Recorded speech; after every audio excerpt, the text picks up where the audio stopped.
Welcome to the show, my friend. Thanks for having me. Excited to be here. This is your book, Compete Every Day, the not-so-secret secret to winning your work and life. You talk about 7 key lessons, but you refer to them as choices. Yeah, and a lot of the times I'm sharing it from the perspective of here's what I did wrong, and here's how I chose wrong, and here's what I've learned. Ultimately, I think it's very easy for us from a passive standpoint to think our fate, our success is predetermined. Like it's just going to happen and we're going to float through life. In reality, it's the culmination of teeny tiny little choices that every day are 100% in our control. The message that I've tried to reiterate over and over again to our community, to our audience during COVID is you can't control that. You can't control the mandates, the stay at home, the closings, but you still control your 4 controllables, which are your attitude, your effort, your actions, and where you choose to focus. Like those are always up to you. We control them each and every day. And the book really just lays out 7 key choices that consistently I'm seeing successful people make. Tease the audience and give them a little preview of what each one represents. Yeah, the idea of outworking your talent, whether you believe your talent is great or your talent is poor. For a lot of us, talent is our excuse of why we don't do the work. And ultimately, this chapter dives into Angela Duckworth's work in her book, Grit. It dives into a few other psychology studies about the importance of outworking whatever our talent level is. There's a maximum limit on what talent we're born with, but there is no limit on how much effort we can give on a daily basis. And so it dives into that as well as the importance of it. Never let the hard days win. This is one that I think a lot of us are struggling with right now because things outside of our control are determining our attitude, our effort, and our output. And so this chapter, we dive into what does it mean to have hard days? What does it mean to overcome it? And actually, what are steps you can do, action things you can do every day at the end of bad days, during bad days, to use them as springboards for better ones in the future. Embrace the process. This is probably my favorite one because this was the hardest one for me to learn personally. The best way to sum this up is an old football phrase that says, you earn your championships in practice. You only pick them up on game day. It's the importance of us learning to get our eyes off of solely the outcome and embrace the day-to-day work that's required to get there. You know, as the old saying goes, right, a success is a journey, not a destination, right? The goalposts keep shifting. There is no finish line. You may as well enjoy it. And if you can embrace the hard work and sometimes even the pain, even better, right? You appreciate it so much better. I mean, we don't value the things that are just given to us. It's why if you get a free gym membership or you're given a free online course, nobody uses it. Nobody goes. It's the ones you pay for, that you invest in, that you're like, I've got some skin in the game. I've got to do this now, that you actually get the most value out of, because without the challenge, there's nothing to enjoy in overcoming it. Yeah, so this one goes back to the rising tide raises all ships. I'm very much a firm believer that leadership, true leadership, is not about the number of followers you can accumulate, but the number of leaders you can help empower.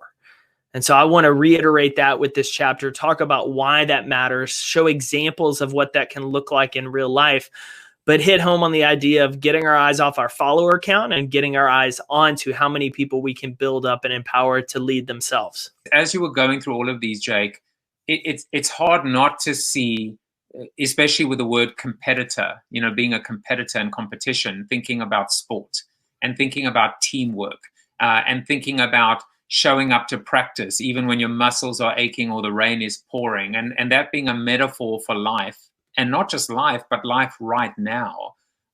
You know, I had a tough day yesterday. My day started a little tough today as well.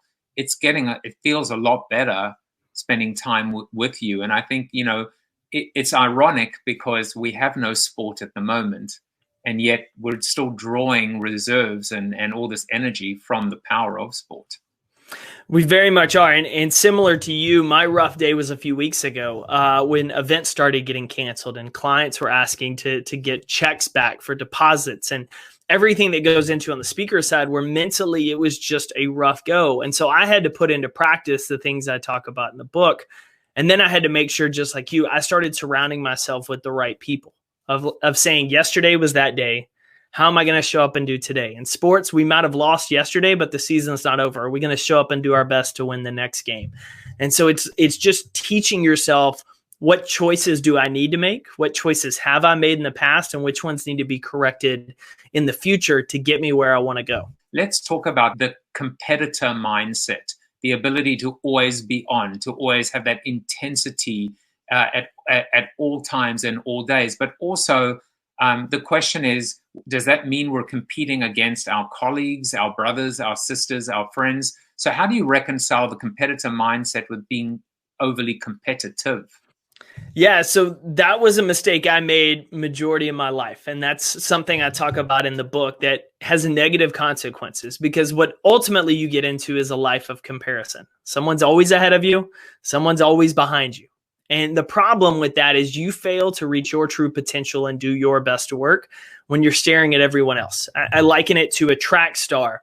If you lined up at the starting gate for a 100-meter dash, gun fires, you take off. And as you're running, you get this wild idea. I wonder where everyone else is. I wonder what every other racer's doing or who's in the stands. And so you start looking all around you. Well, without fail, your body slows down. You run out of your lane, or sometimes you fall down because your body's not designed to run at peak speed forward if your shoulders are twisted, if your head is turned, if you're doing anything but focusing on your lane and running your race. The same applies to life. See, it took me years to discover that my competition wasn't with everyone else. Who I was comparing myself to, they had their own lane, their own race. Who I needed to compare myself to was who I was yesterday. And was I going to show up better today? Was I going to build on what I had done previously or improve where I'd misstepped? And so the idea of keeping this competitive mindset every day is simply just asking yourself the one question that I think can change everyone for someone's career or someone's life. And that is, how can I do better today? Simple question. Can I show up better for my spouse? Can I do a little bit better leading my team at work? Can I work on the solution better? Can I be less distracted on social media? Can I stop procrastinating? How can I do better today? When you do that, you give yourself a target. You look at where you were yesterday. You figure out how you're going to raise the bar just a little bit. And it doesn't look like much in the moment. It's the can't see choices, I like to say, that you don't really notice in that second. But if you make enough of the right ones over time, those can't see choices create our can't miss results. Give some advice to people that are at home, that are struggling, that are having a bad day, that don't feel they have that competitor mindset in them. I would actually challenge you to do two things.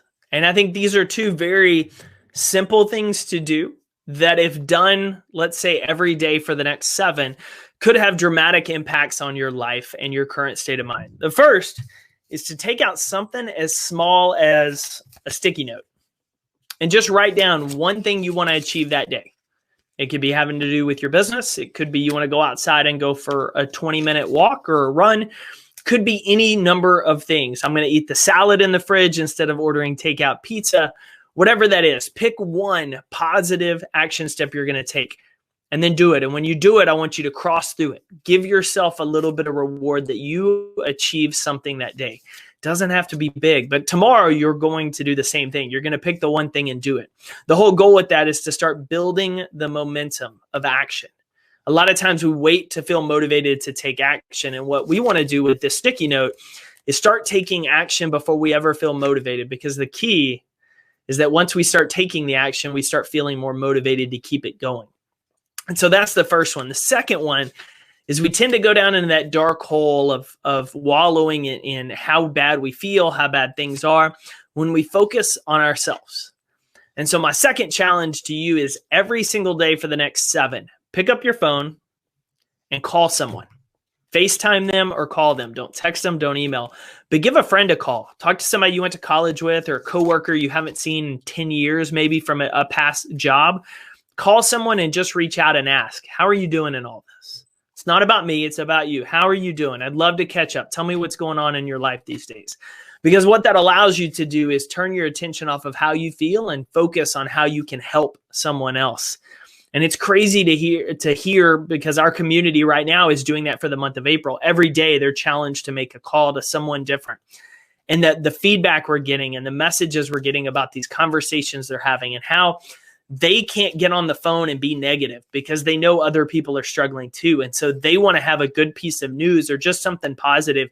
So that as they get on the phone and encourage someone else, it's forced them to shift their perspective on their situation. So take out a sticky note, give yourself an action, complete it, build your momentum, and then pick up your phone and call someone every single day for the next 7. And that'll help turn that perspective, that attitude into a more positive one as you get your attention off of yourself and to how you can help others.